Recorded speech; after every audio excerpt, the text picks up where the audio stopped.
குழந்தை பாக்கியம் இல்லாதவர்கள் அரச மரத்தை சுற்றிவிட்டு அடிவயிற்றை தொட்டு பார்த்தாலாம் என்று கிராமப்புறங்களில் வேடிக்கையாக ஒரு பழமொழி கூறுவார்கள்.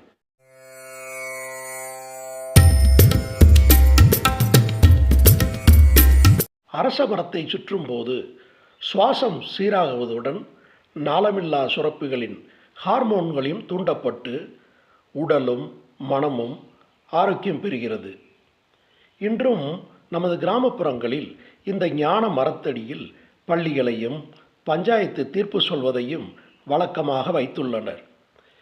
இந்த மரத்திலிருந்து வெளிப்படும் அதிக அளவு ஆக்சிஜன் இரத்தத்தை சுத்திகரித்து ஹார்மோன்களை சமன்படுத்தி அதன் மூலம் கருத்தரித்தல் வீதத்தையும் அதிகரிக்கிறது என்பதுதான் உண்மை.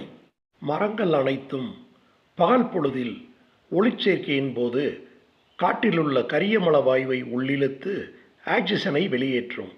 இரவுகளில் ஆக்சிஜனை உள்ளிழுத்து கரியமல வாயுவை வெளியேற்றும்.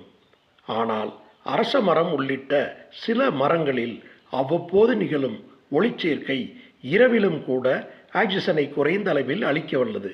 அதனால்தான் அதிக அளவில் ஆக்சிஜனை தரும் மரங்களில் ஒன்றாக அரச மரமும் கொண்டாடப்படுகிறது. சமீபத்திய கோவிட் பெருந்தொற்றின் போது வட இந்தியாவில் மருத்துவமனைகளில் அனுமதி கிடைக்காதவர்கள் சிலர் அரச மரத்தடியில் காத்திருந்த செய்தி என்பது நம் நினைவில் இருக்கும்.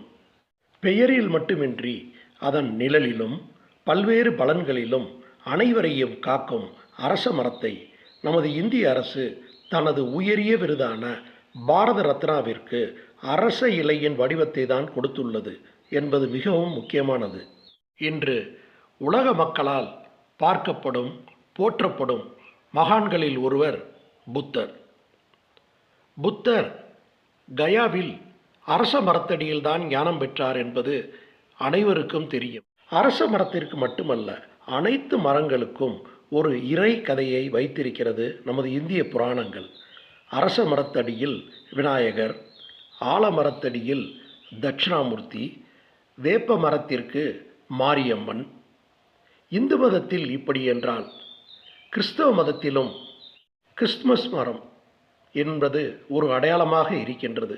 அதேபோல் இஸ்லாமில் ஈச்ச மரமும் அத்தி மரமும் புனிததாக பார்க்கப்படுகிறது. ஆக அனைத்து மதங்களிலும் இறை நம்பிக்கையையும் இயற்கை நேசிப்பும் இணைந்தே இருக்கின்றன. இங்கே ஒவ்வொரு மரத்தடியில் ஒரு கடவுளை படைத்து வழிபடுவதற்கு மதங்களுடன் மரங்களை இணைக்கப்படுவதற்கும் ஆன்மீகம், அறிவியல் தாண்டி மனிதர்கள் தங்கள் தேவைக்காக மரங்களை அழிக்காமல் இயற்கையை காப்பாற்றி வந்ததுதான் நமக்கு புரிகிறது. அதாவது இவை யாவும் நமக்காக, நம் நன்மைக்காக, நம் உடலுக்காக, நம் மனதிற்காக நம் முன்னோர்கள் சித்தர்கள், ஞானிகள், யோகிகள், குருமார்கள் ஆகியோர்கள் கூறிச் சென்ற விஞ்ஞானம் அல்ல, மெய்ஞானம். நம் நலம் நம் கையில். நன்றி.